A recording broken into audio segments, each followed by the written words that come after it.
If you have any small bumps protruding from your walls, they're likely what contractors call nail pops. As new homes settle and drywall shrinks, sometimes the nails or screws affixing the drywall to the studs start to protrude. To repair a nail pop, you will need a Phillips head screwdriver, nail punch, hammer, quick-dry spackling compound, putty knife, sanding block, and painting supplies. You first need to determine if the protrusion is caused by a nail or a screw. To do this, take a Phillips head screwdriver and press it into the center of the pop.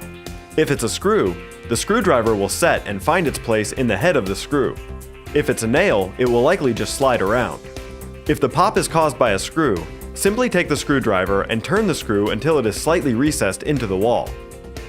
If the pop is caused by a nail, take your nail punch and hammer and tap the nail head until it is slightly recessed into the wall. Next, with a putty knife, apply a layer of quick-dry spackling compound to cover the hole. Allow it to dry and sand the surface. Repeat with another coat if necessary. Once it is completely cured and sanded, apply fresh paint. If the nail pop is in the ceiling, you have to set the existing nail and then drive in a second nail within 1 inch of the old one, or the nail pop could reoccur.